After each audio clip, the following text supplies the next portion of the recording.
الحمد لله وكفى والصلاة والسلام على سيد الرسل وخاتم الأنبياء وعلى آله وأصحابه الذين أوفوا عهدا الذين هم خلاصة العرب الأربع وخير الخلائق بعد الأنبياء.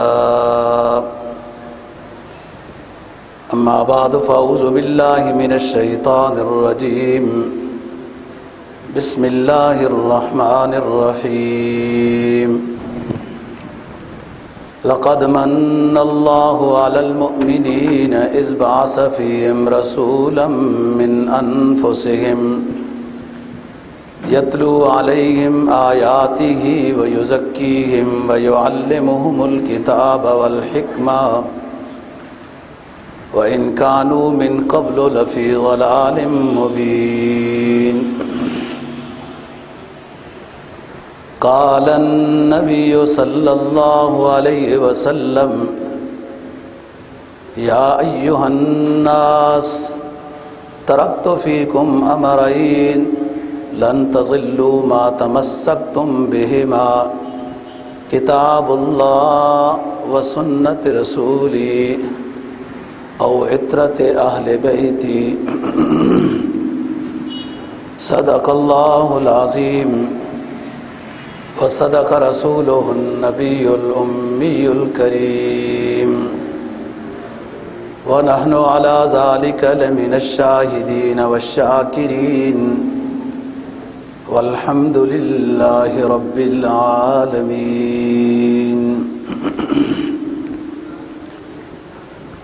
چوتھا پارہ سورہ آل عمران کی 164 نمبر آیت تلاوت کی ہے، اور جناب نبی پاک صلی اللہ علیہ وسلم کا ایک فرمان تلاوت کیا ہے جس کو امام ترمذی نے روایت کیا ہے. آیت کریمہ کا مفہوم یہ ہے، اللہ تعالیٰ فرماتے ہیں کہ لقد من اللہ علی المؤمنین اذ بعث فیہم رسولا من انفسہم. اللہ تعالیٰ نے احسان کیا ہے ایمان والوں پر. وہ احسان کیا ہے کہ انہی میں سے اپنا آخری رسول صلی اللہ علیہ وسلم بھیجا ہے، اور جس رسول کا کام یہ ہوگا یتلو علیہم آیاتہ، قرآن مجید کی آیات کی تلاوت کرے گا، ویزکیہم، اور لوگوں کے دلوں کو پاکیزہ کرے گا، ویعلمہم الکتاب، اور لوگوں کو کتاب کی تعلیم دے گا، والحکمہ، اور حکمت سکھائے گا، وَإِن كَانُوا مِن قَبْلُ لَفِي ضَلَالٍ مُبِينٍ. اگرچہ لوگ اس نبی کے آنے سے پہلے واضح گمراہی میں تھے. جو حدیث آپ کے سامنے تلاوت کی اس کا مفہوم یہ ہے، نبی پاک صلی اللہ علیہ وسلم فرماتے ہیں: اے لوگو، میں تمہارے لیے 2 چیزیں چھوڑ کر جا رہا ہوں. اگر ان 2 چیزوں کو تم مضبوطی سے اپنائے رکھو گے تو کبھی بھی گمراہ نہیں ہوگے. ایک اللہ کی کتاب ہے، اور دوسری میری سنت اور میرا طریقہ ہے. اور ایک حدیث میں یہ ہے کہ ایک چیز چھوڑ کر جا رہا ہوں، اللہ کی کتاب، اور دوسری اپنے اہل بیت، یعنی کتاب اور اس کے سکھانے والے لوگ چھوڑ کر جا رہا ہوں. نیک لوگوں کی تربیت اور صحبت سے آپ لوگوں کو نیکی کی توفیق ہوگی. آج کا جمعہ ربیع الاول کی 5 تاریخ ہے، 1442 ہجری ہے۔ اسی مناسبت سے میں نے آیت اور جو حدیث منتخب کی ہے اس میں رسول پاک صلی اللہ علیہ وسلم کے مناقب کا بھی ذکر ہے، مقام کا بھی ذکر ہے، اور آپ کے بعثت کے مقصد کا بھی ذکر ہے کہ اللہ نے اپنا آخری رسول کیوں بھیجا، اس کا کام کیا ہے۔ نبی پاک صلی اللہ علیہ وسلم فرمایا کرتے تھے کہ میں اپنے جد امجد حضرت ابراہیم علیہ السلام کی دعا ہوں۔ انہوں نے دعا کی تھی کہ اللہ آخری پیغمبر میری اولاد میں سے بھیج، تو میں ابراہیم علیہ السلام کی دعا ہوں کہ آخری پیغمبر ہوں اللہ کی طرف سے، میرے بعد کوئی پیغمبر نہیں ہوگا، اور ابراہیم علیہ السلام کی اولاد میں سے ہوں، بنو اسماعیل میں سے ہوں۔ دوسری بات کہ میں حضرت عیسیٰ علیہ السلام کی بشارت ہوں۔ وَإِذْ قَالَ عِيسَى ابْنُ مَرْيَمَ يَا بَنِي إِسْرَائِيلَ إِنِّي رَسُولُ اللَّهِ إِلَيْكُمْ مُصَدِّقًا لِمَا بَيْنَ يَدَيَّ مِنَ التَّوْرَاةِ وَمُبَشِّرًا بِرَسُولٍ يَأْتِي مِن بَعْدِي اسْمُهُ أَحْمَدُ وَلَمَّا جَاءَهُم بِالْبَيِّنَاتِ قَالُوا هَذَا سِحْرٌ مُبِينٌ۔ 28واں پارہ۔ حضرت عیسیٰ علیہ السلام نے اپنے امتیوں کے سامنے واضح نصیحت کی اور بتایا کہ میں اللہ کا رسول ہوں، میرے سے پہلے حضرت موسیٰ علیہ السلام پر کتاب اتری تھی توریت، اس کی تصدیق کر رہا ہوں، وہ بھی سچی کتاب تھی۔ میرے اوپر کتاب نازل ہوئی انجیل، یہ تو میرا تعارف ہے۔ وَمُبَشِّرًا بِرَسُولٍ يَأْتِي مِن بَعْدِ اسْمُهُ أَحْمَدُ، میں بشارت دینے بھی آیا ہوں کہ میرے بعد اللہ کا آخری رسول آئے گا، اس کا آسمانی نام احمد ہوگا۔ تو فرمایا کرتے تھے رسول پاک صلی اللہ علیہ وسلم کہ میں ابراہیم علیہ السلام کی دعا کا نتیجہ ہوں، عیسیٰ علیہ السلام کی بشارت ہوں، اور اپنی امی والدہ محترمہ حضرت آمنہ رضی اللہ عنہا کی خواب کی تعبیر ہوں۔ خواب کیا ہے آپ کی امی کی؟ کہ جب آپ صلی اللہ علیہ وسلم شکم مادر میں تھے تو امی جان خواب دیکھتی ہیں کہ میرے بطن سے ایک نور نکلتا ہے جو روشن کر دیتا ہے پورے عالم کو، اور شام وغیرہ کے محلات بھی نظر آنے لگ جاتے ہیں۔ اس وقت کے لحاظ سے جو تعبیر پوچھی گئی بتائی گئی کہ ایک اچھا بچہ ہوگا اور یوں ہوگی، اس کی نیک شہرت ہوگی، لیکن جب نبی پاک صلی اللہ علیہ وسلم کو اللہ تعالیٰ نے اپنا آخری رسول بنایا تو آپ نے فرمایا کہ یہ اصل میں میری امی کی خواب کی تعبیر یہ ہے کہ سارے عالم کے لیے اللہ نے مجھے ہدایت بنا کر بھیجا ہے۔ اسی طرح کی خواب حضرت عبد المطلب کو بھی آئی تھی، وہ درخت ہے اور جوں اور جوں۔ حضرت ابراہیم علیہ السلام نے جب بیت اللہ شریف بنا دیا تھا اللہ کے حکم سے،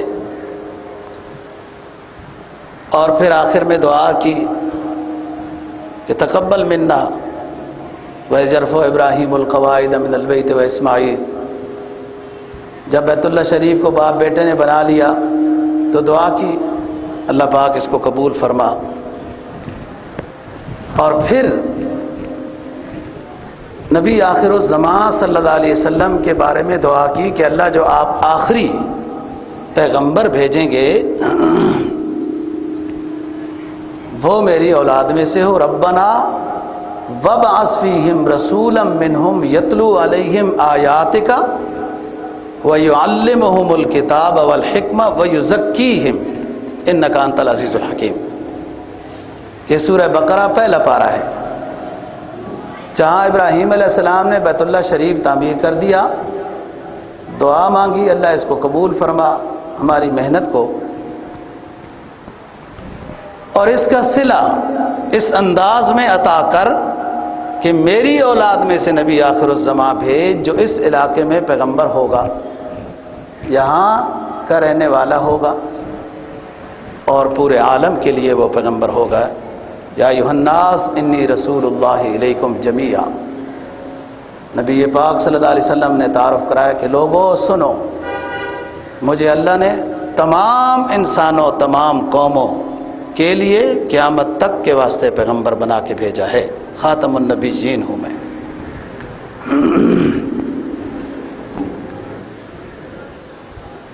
ربنا وابعث فیہم رسولا منہم یتلو علیہم آیاتک ویعلمہم الکتاب والحکمہ ویزکیہم، یزکیہم آخر میں آیا۔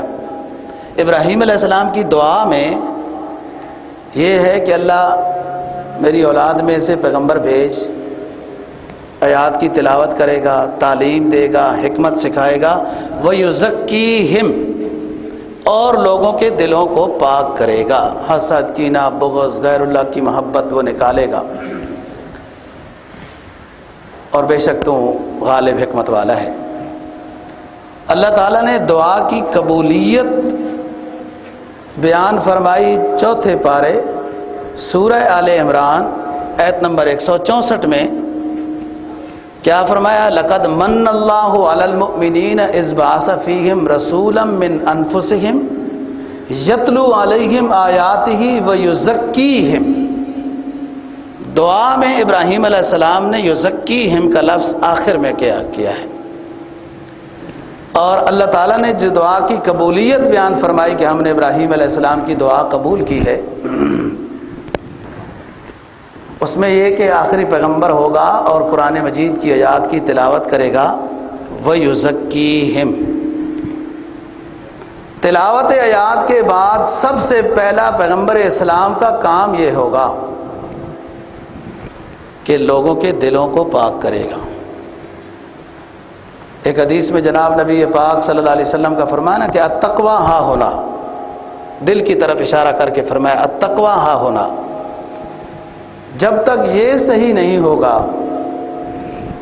کہ اللہ رسول کے علاوہ کسی کی محبت دل میں نہیں ہو، یہ تزکیہ ہے، یعنی غلط چیزوں کی محبت تو دور کی بات ہے، جائز چیزوں کی محبت پر بھی اگر اللہ رسول کی محبت غالب نہیں ہے تو ایمان مکمل نہیں ہے۔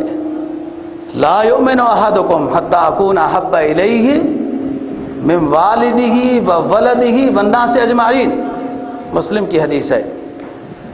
تم میں سے کسی شخص کا ایمان اس وقت تک مکمل نہیں ہو سکتا، مکمل ایمان نہیں ہو سکتا جب تک کہ تم میرے ساتھ محبت اس انداز کی نہ کرو کہ وہ اتنی زیادہ محبت ہو کہ نہ اولاد سے، نہ والدین سے، نہ اور چیزوں سے، تمام لوگوں کے مقابلے میں جب تک میں تمہیں زیادہ محبوب نہ ہو جاؤں اس وقت تک تم مکمل ایمان والے نہیں ہو۔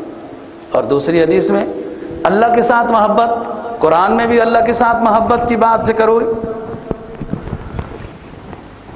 محبت کیا ہے کہ اس محبوب کی اطاعت کرنی ہے، جو وہ پیغام اور مشن لے کے آئے ہیں اس کو اپنانا ہے، یہ محبت ہے۔ ذکر کر دینا بھی ثواب ہے، اللہ رسول کا ذکر سننا بھی ثواب ہے، لیکن یہ بات یہاں تک ختم نہیں ہو جاتی، اس پیغام کو سننا، اس پر عمل کرنا بس یہاں پر بھی ختم نہیں ہو جاتی۔ بلغوا انی ولو آیا، جب تمہیں ایک بات بھی اسلام کی پتہ چل گئی اور اس کو تم اچھی طرح سمجھ چکے ہو، تمہارے ذمہ لازم ہے کہ اب دوسرے ساتھی کو بھی بتاؤ، تب جا کے تکمیل ہوتی۔ اور اسی کو سورہ والعصر میں بیان فرمایا، والعصر، زمانے کی قسم، ان الانسان لفی خسر، انسان سب خسارے میں ہے۔ خسارے سے نکلے گا کون؟ الا الذین آمنوا وعملوا الصالحات وتواصوا بالحق وتواصوا بالصبر۔ سب انسان خسارے میں ہے،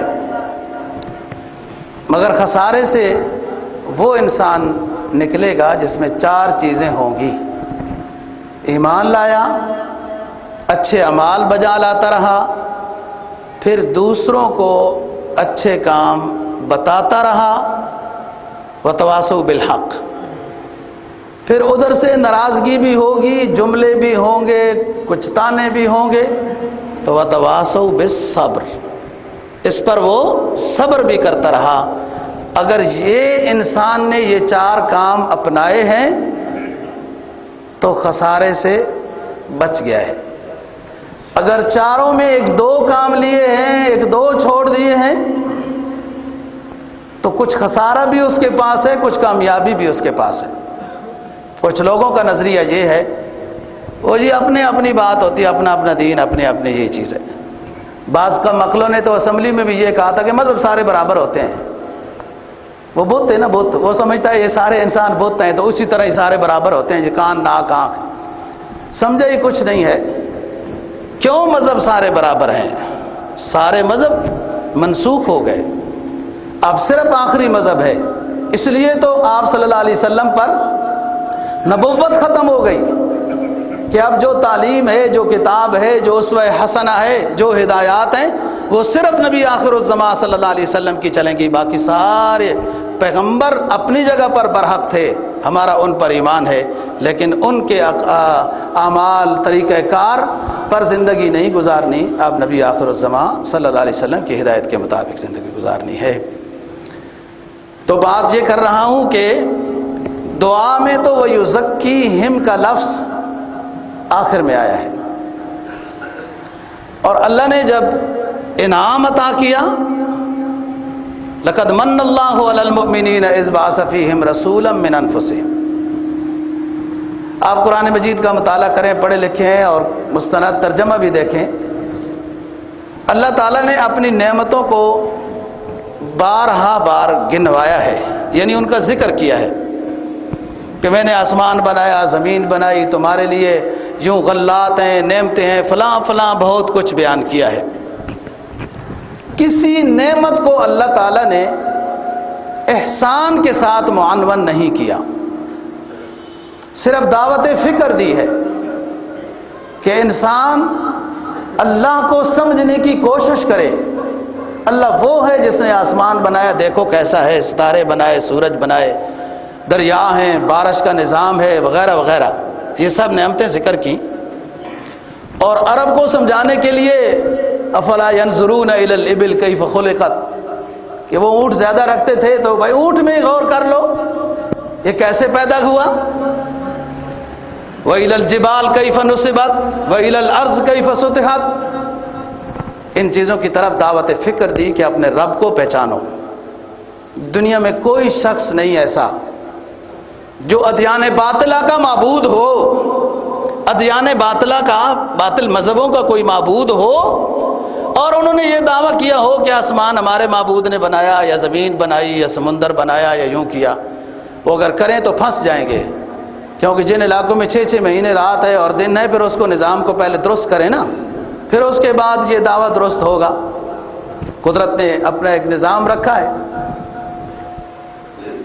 بڑی بڑی نعمتیں اللہ نے ذکر کی، لیکن احسان کے لفظ سے معنون نہیں کیا۔ انسان کی تخلیق کو اللہ تعالیٰ نے بہت اونچے انداز کے ساتھ بیان کیا ہے اور اس پر فخر کیا، فرمایا لَقَدْ خَلَقْنَا الْإِنسَانَ فِي أَحْسَنِ تَقْوِيمٍ۔ جتنی چیزیں میں نے پیدا کی ہیں ان میں سب سے زیادہ خوبصورت سانچے سے جو پیدا کیا ہے وہ انسان ہے، لیکن احسان سے کسی نعمت کو تعبیر نہیں کیا۔ صرف اور صرف نبی پاک صلی اللہ علیہ وسلم کو جب بیان کیا، آپ کی پیدائش کو، آپ کی نبوت کو، تو اللہ تعالیٰ نے فرمایا لَقَدْ مَنَّ اللَّهُ عَلَى الْمُؤْمِنِينَ إِذْ بَعَثَ فِيهِمْ رَسُولًا مِّنْ أَنفُسِهِمْ۔ اور لقد عربی گرامر کے لحاظ سے حلف کے معنی میں، قسم کے معنی میں آتا ہے، یعنی اللہ اپنی عظمت کی قسم کھا کر یہ کہتا ہے کہ اللہ کا احسان ہے ایمان والوں پر کہ اللہ نے تمہیں میں سے اپنا آخری پیغمبر صلی اللہ علیہ وسلم بھیجا ہے، رسولا من انفسہم۔ کسی نعمت میں احسان کا لفظ، جنت دوزخ کا بھی ذکر ہوا، بڑے بڑے انعامات کا بھی ذکر ہے، لیکن احسان کا لفظ نہیں استعمال ہوا۔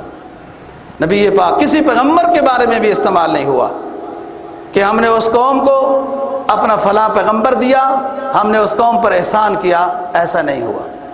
صرف نبی آخر الزمان صلی اللہ علیہ وسلم کے لیے یہ بولا گیا ہے لقد من اللہ علی المؤمنین اذ بعث فیہم رسولا من انفسہم۔ رسولا من انفسہم میں بہت بڑے باطل نظریات کی تردید کی ہے۔ قرآن مجید نے 15ویں پارے میں، 8ویں پارے میں، کئی جگہوں میں یہ بات کی کہ ہم اگر فرشتہ پیغمبر بھیجتے نا تو لوگ کیا کہتے کہ ہم انسان ہیں، ہم کھاتے ہیں، پیتے ہیں، سوتے ہیں، تھکتے ہیں، جاگتے ہیں، اٹھتے ہیں، پریشان ہوتے ہیں، تمام ایک لازمی مسائل ہمارے ساتھ متعلق ہیں۔ فرشتے نہ سوتے ہیں، نہ تھکتے ہیں، نہ کھاتے ہیں، نہ پیتے ہیں، فرشتے کو ہمارا پیغمبر بنا کے بھیج دیا۔ وَلَوْ أَنَّنَا نَزَّلْنَا عَلَيْهِمُ الْمَلَائِكَةَ وَكَلَّمَهُمُ الْمَوْتَى وَحَشَرْنَا عَلَيْهِمْ كُلَّ شَيْءٍ قُبُلًا مَا كَانُوا لِيُؤْمِنُوا۔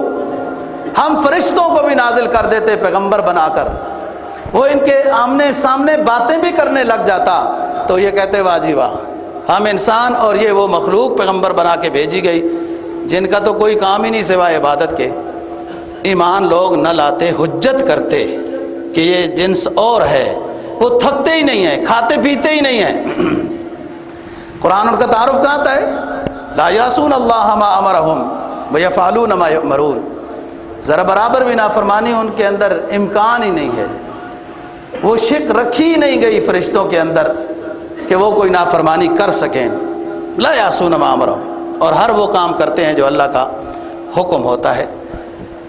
تو اس لیے ہم نے پیغمبر انہی میں سے بھیجا، بنو ہاشم میں سے، بنو حجاز ہیں یہ، پھر اس میں سے بنو ہاشم کو منتخب کیا، اور اس کے چاچے مامے بھائی بھتیجے فلاں سارے جو دنیاوی نظام ہے وہ اس سے متعلق ہے۔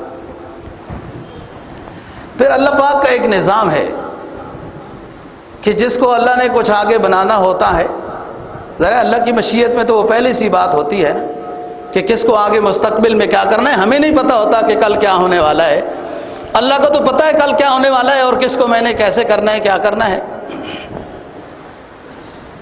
جس ہستی کو اللہ نے پیغمبر بنانا ہوتا ہے، پیغمبر تو قاعدہ اور قانون یہ ہے کہ 40 سال کی عمر میں پیغمبر بنایا جاتا ہے۔ کہیں کہیں اللہ نے اس سے پہلے بھی پیغمبر بنائے، لیکن اکثر یہ ہے کہ آپ 40 سال میں اللہ تعالیٰ پیغمبر بناتے ہیں۔ لیکن 40 سال سے پہلے بھی جس کو پیغمبر بنانا ہوتا ہے اس کو تو پتہ نہیں ہوتا، لیکن اللہ تعالیٰ اس کی حفاظت کر رہا ہوتا ہے تاکہ کل یہ میرا پیغمبر جب میں اس کو نبوت عطا کروں گا، لوگوں کے سامنے واعظ و نصیحت کرے گا تو لوگ یہ نہ کہہ سکیں کہ کل تم تو خود ایسے تھے اور آج ہمیں واعظ و نصیحت کر رہے ہو، اتنا جملہ بھی کوئی نہ کہہ سکے۔ نبی پاک صلی اللہ علیہ وسلم فرماتے ہیں کہ میرے کچھ دوست ساتھی تھے، ایک پروگرام تھا، مجھے وہ وہاں لے جانا چاہتے تھے، میں نہیں جانا چاہتا تھا، مجھے پتہ تھا یہاں کے پروگرام عرس اور میلے وغیرہ وغیرہ۔ انہوں نے کہا نہیں، ہم آپ کو ضرور لے کے جائیں گے۔ میں انہی کی طرح تھا، اور میں جب انکار کر دیا تو انہوں نے مجھے اٹھانا شروع کر دیا کہ ہم اٹھا کر لے جائیں گے۔ اللہ نے میرا وزن اتنا کر دیا کہ وہ چند نوجوان مجھے اٹھاتے رہے اور اس عرس اور میلے میں لے جانا چاہتے تھے، مجھے اٹھا ہی نہیں سکے۔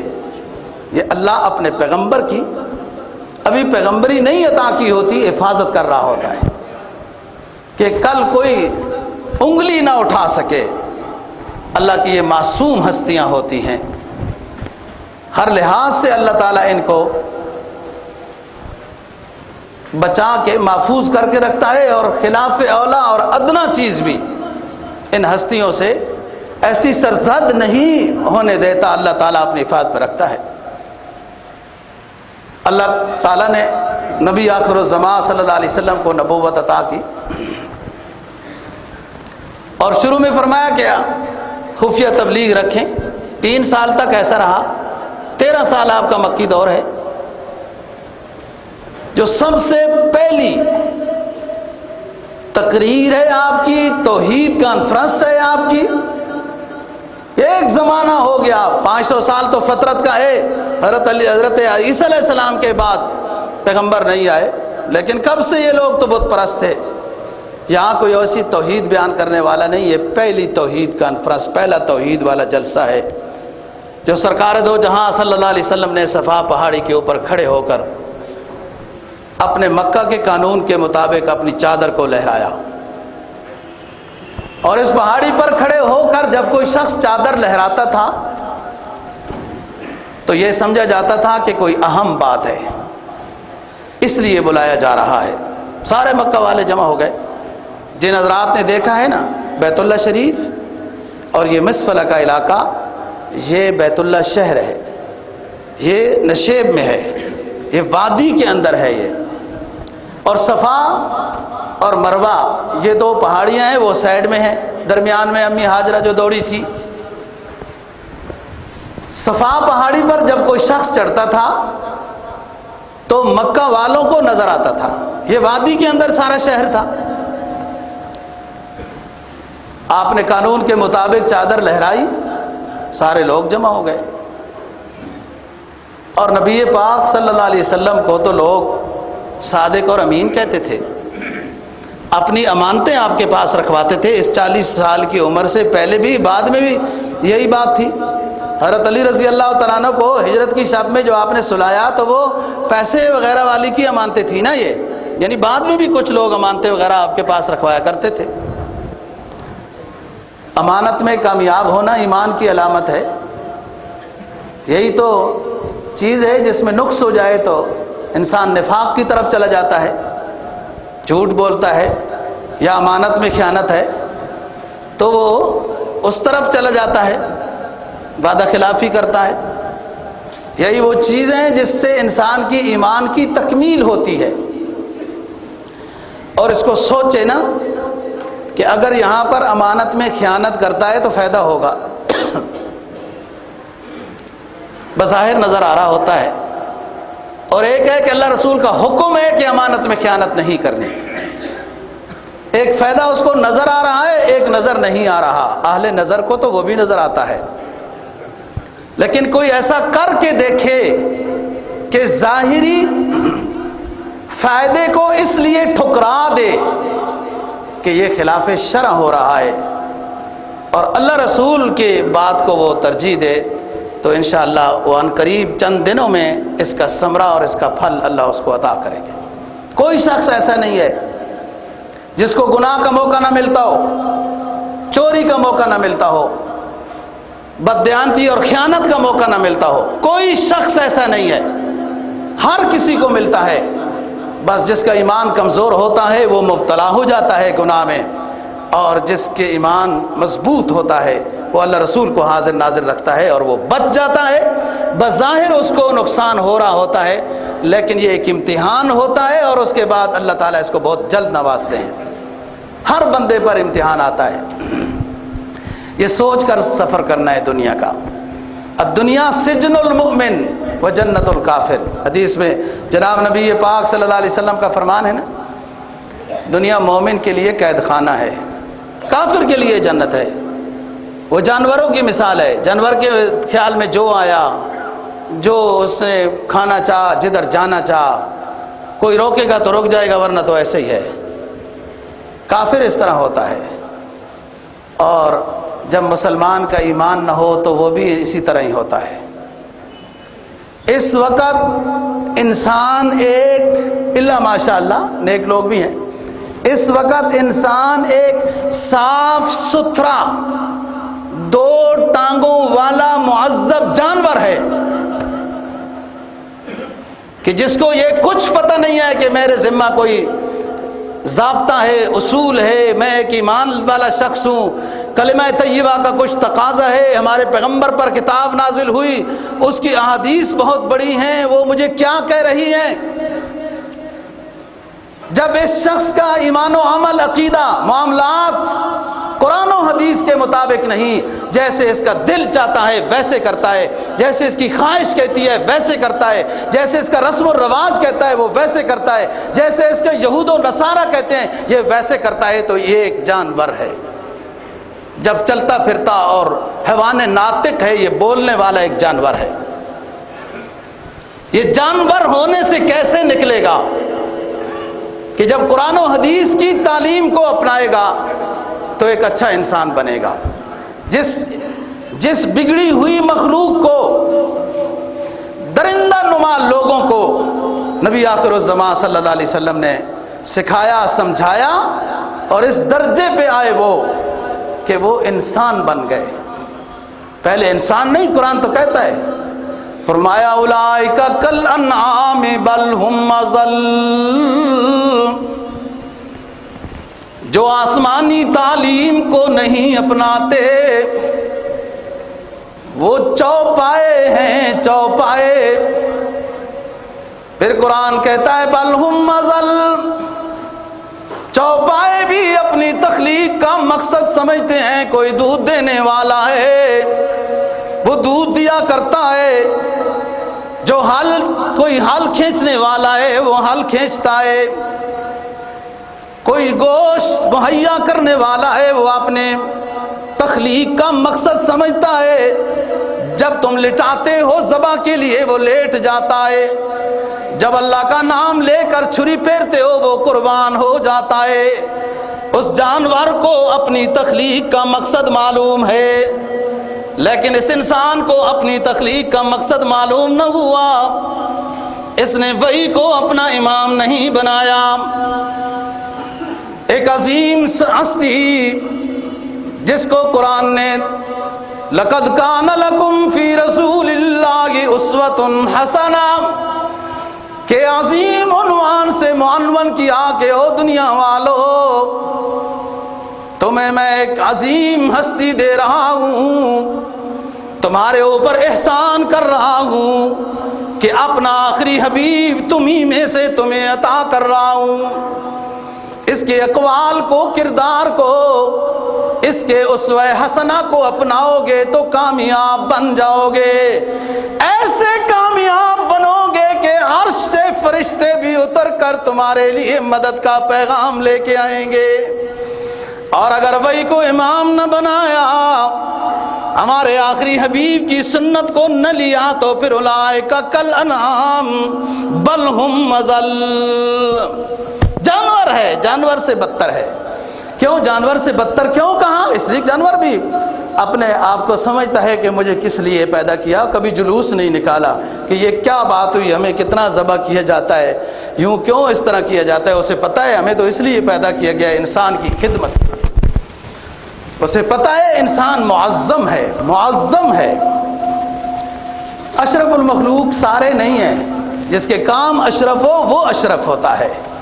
ہاں، جو اشرف المخلوق ہو تو پھر بدعمالیوں کی وجہ سے جہنم میں کیوں ڈالا جائے گا؟ وہ تو اشرف المخلوق ہے۔ سب کائنات انسان کی خدمت کے لیے ہے، ہر کوئی اپنی ڈیوٹی دے رہا ہے۔ قرآن اعلان کرتا ہے هو الذی خلق لکم ما فی الارض جمیعا، هو الذی خلق لکم، لام نفع کے لیے آتا ہے، نفع کے لیے، پوری کائنات میں جو چیز تمہارا پیدا کی گئی تمہارے نفع کے لیے ہے، اس میں غور کرو تمہیں اپنا رب سمجھ میں آ جائے گا۔ تو نبی پاک صلی اللہ علیہ وسلم صفا پہاڑی کے اوپر آتے ہیں، چادر لہراتے ہیں۔ قانون عرب کا جو تھا کہ جب چادر لہرائی جائے تو جمع ہو جانا چاہیے، کوئی اہم بات ہے، لوگ جمع ہو گئے۔ آپ نے کہا بالفرض ایک بات کہنا چاہتا ہوں کہ تم اس وادی میں، وہ مطاف میں بیٹھے ہوئے ہیں، لوگ مطاف پہ بیٹھے ہوئے ہیں، یہ آپ صفا پہاڑی پر ہیں، پیچھے دار ارقم ہے، پہاڑی کے پیچھے پھر نشیبی جگہ ہے۔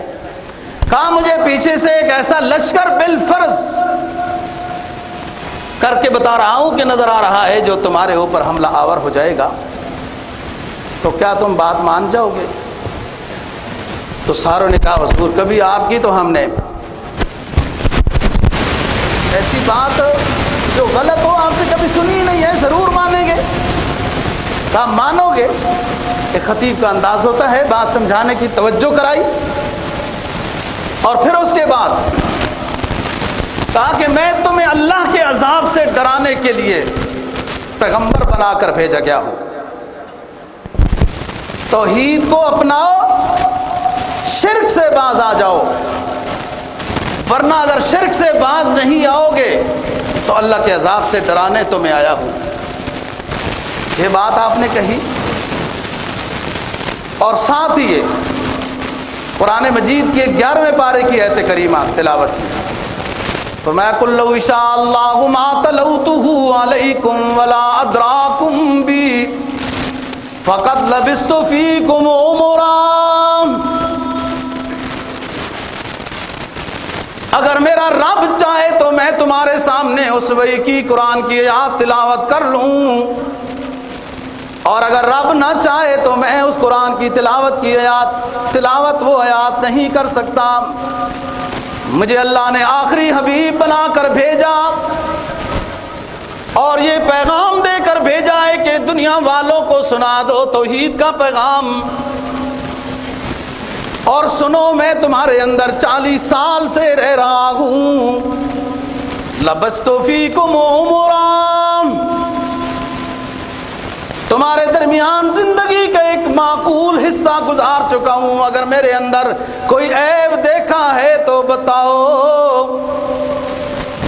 بعض نے کہا توحید کا پیغام دینے سے پہلے یہ آپ نے اپنے آپ کو پیش کیا، او مکہ والو، لبثت فیکم عمرا هل وجدتمونی صادقا او کاذبا،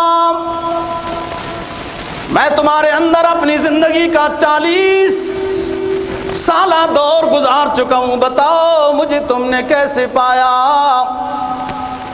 اور ناچ گانے والا پایا، طبلہ سرنگی بجانے والا پایا، سود خور پایا، حرام کھانے والا پایا، جھوٹی قسمیں کھانے والا پایا، راستوں میں بیٹھ کر لڑکیوں کو چھیڑنے والا پایا، قتل و قتال والا پایا، فحش گوئی والا پایا، یا کیسا پایا؟ تمہارے درمیان زندگی کا ایک معقول حصہ گزار کر بیٹھا ہوں، اس میں بچپن بھی آیا، لڑکپن بھی آیا، اور عنفوان شباب بھی آیا، جس میں 25 سال سے لے کر 30 اور 40 سال کی جوانی کا زمانہ گزرا۔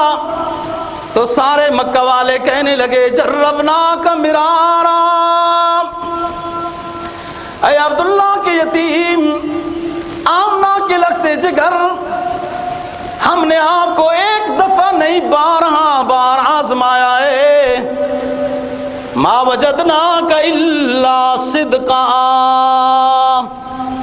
ہم نے ہر پہلو میں آپ کو آزمایا، امانتیں رکھ کر بھی آزمایا، کاروبار کر کے بھی آزمایا، بازاروں میں معاملات کرتے ہوئے بھی دیکھا، ہر پہلو میں آمنہ کے لال عبداللہ کے یتیم آپ کو جانچا، پڑتال کی آپ کی، مگر آپ کو صاف ستھرا ہی پایا۔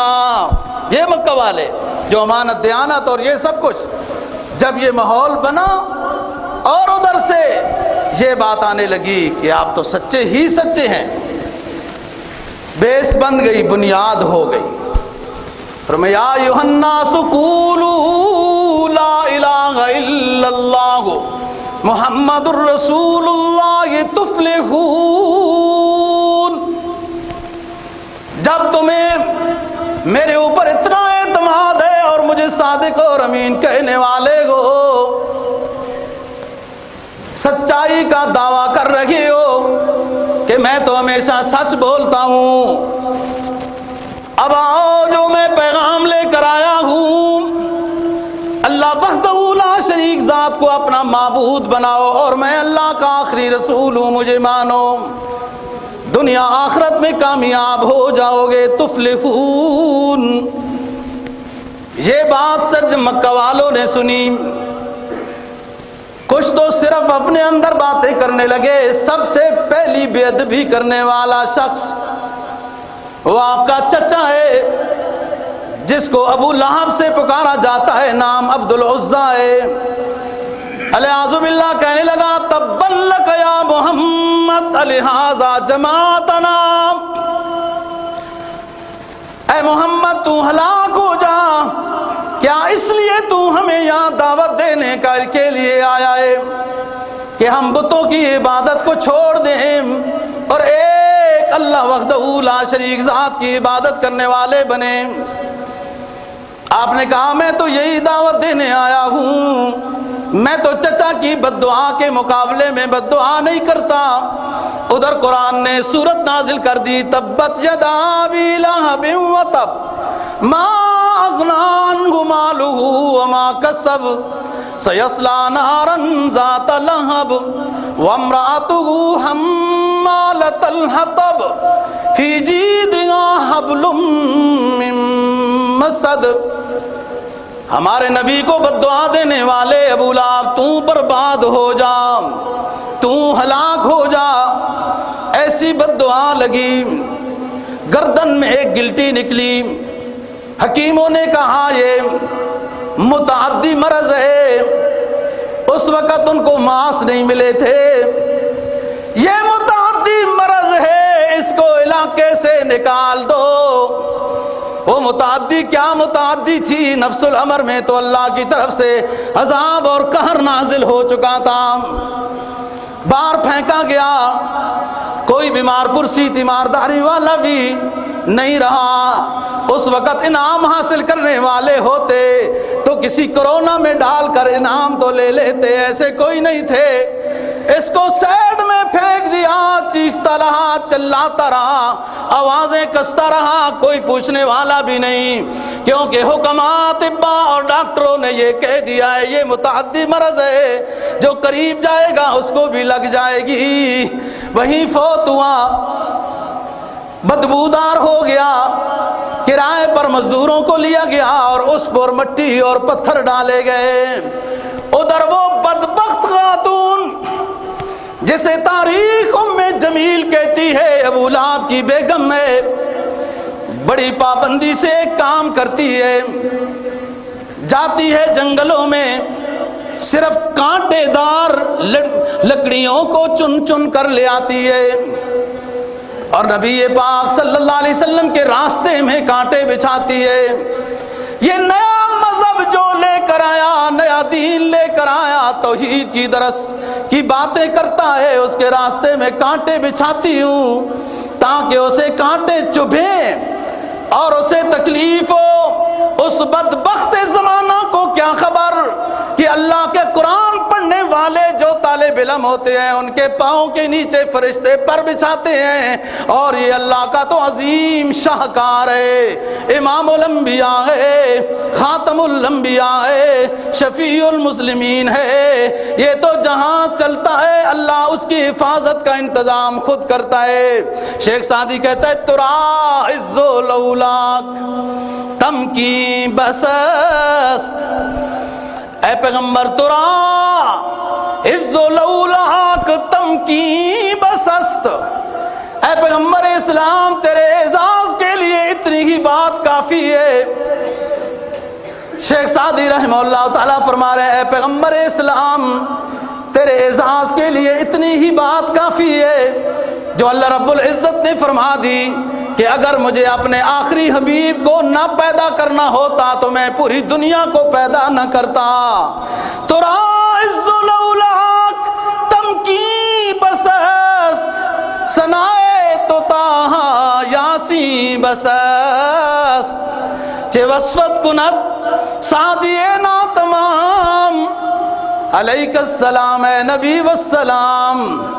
شیخ سعدی کہتا ہے اے پیغمبر اسلام تیرے اعزاز کی یہی بات کافی ہے کہ اللہ رب العزت فرماتے ہیں مجھے اس در یتیم کو پیدا کرنا تھا، اس لیے آدم کو پیدا کیا، موسیٰ کو پیدا کیا، عیسیٰ کو پیدا کیا، سلیمان داؤد علیہ السلام کو پیدا کیا، ان کی امتیں بھیجی، ان سے وعدہ لیا کہ اے میرے پیغمبروں ایک میں اپنا آخری حبیب بھیجنے والا ہوں، آخر میں تم آج عالم ارواح میں بھی میرے اس آخری حبیب پر ایمان کا اعلان کر دو۔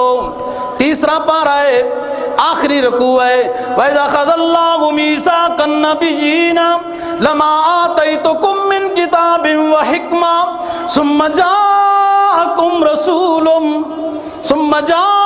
رَسُولٌ مُصَدِّقٌ لِّمَا بَيْنَكُمْ۔ سارے انبیاء کی ارواح عالیہ کو اللہ رب العزت نے جمع کیا، سارے پیغمبروں سے وعدہ لیا کہ میں تم سب کے بعد اپنا آخری حبیب بھیجوں گا، آج تم اس پر ایمان کا اعلان کرو، لَتُؤْمِنُنَّ بِهِ وَلَتَنْصُرُنَّهُ، تم ایمان بھی لاؤ اور اس کی مدد کا بھی وعدہ کرو۔ چنانچہ انبیاء علیہ السلام نے کہا اقررنا، ہم وعدہ کرتے ہیں، ایمان بھی لاتے ہیں، اور اپنے اپنے دور میں نبی آخر الزمان صلی اللہ علیہ وسلم کا تعارف کراتے ہوئے جائیں گے کہ ایسا پیغمبر آئے گا۔ تو بات یہ ہے دوستو، سب سے پہلے چچا نے بے ادبی کی ہے، بددعا دی جو اس کے ظرف میں تھا۔ نبی پاک صلی اللہ علیہ وسلم نے کوئی آگے جواب نہیں کہا، اللہ نے پوری صورت نازل کر دی، وہ یوں ہلاک ہوا۔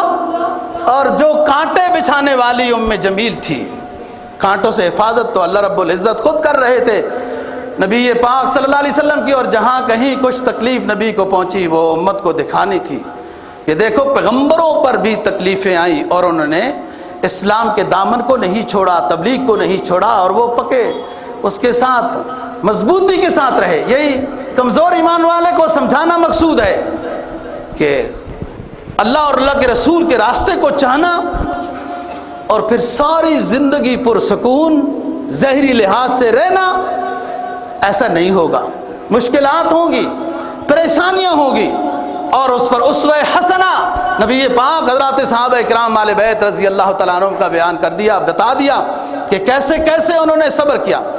یہ اپنے معمول کے مطابق لکڑیاں چننے گئی، جب اٹھایا تو وہی رسی پھنس گئی، وہی رسی گلے میں پھنس گئی تو کوئی بچانے والا نہیں تھا، وہی پھانسی کا سبب بن گئی اور تباہ ہو گئی، اور ہمیشہ کے لیے لعنت برستی رہے گی جنہوں نے نبی پاک صلی اللہ علیہ وسلم کے سامنے یہ بات کی۔ اور اس سے پہلے خفیہ تبلیغ میں تو حضرت ابوبکر صدیق یا آپ کی زوجہ مطہرہ وغیرہ وغیرہ۔ دوستو بات یہ ہے، ربیع الاول کا مہینہ مبارک مہینہ ہے، نبی پاک صلی اللہ علیہ وسلم کی آمد کا مہینہ ہے۔ مسلمان اس مہینے میں سیرت اور سورت رسول صلی اللہ علیہ وسلم بیان کرتے ہیں، سنتے ہیں، اپنے ایمانوں میں ایک اضافہ محسوس کرتے ہیں، لیکن یہ بات یہاں ختم نہیں ہو جاتی۔ بے شک سے نبی کا تذکرہ کرنا اور اس کا سننا یہ بھی عبادت ہے، لیکن مسلمان کا اصل کام یہ ہے کہ نبی پاک صلی اللہ علیہ وسلم حضرات صحابہ کرام آل بیت اعظام کے نقش قدم پر چلے۔ اور دنیا 60-70 سال دور ہے، پتہ بھی نہیں چلے گا، کلمح البصر، اچانک قیامت آئے گی، حساب و کتاب ہوگا، اس میں وہی شخص کامیاب ہوتا ہے جس نے اللہ رسول کی بات کو مانا ہے، گناہ ہوئے توبہ کی ہے۔ اللہ تعالی ہمیں دین کی روح سمجھنے کی توفیق نصیب فرمائے۔ وآخر دعوانا الحمدللہ رب العالمین۔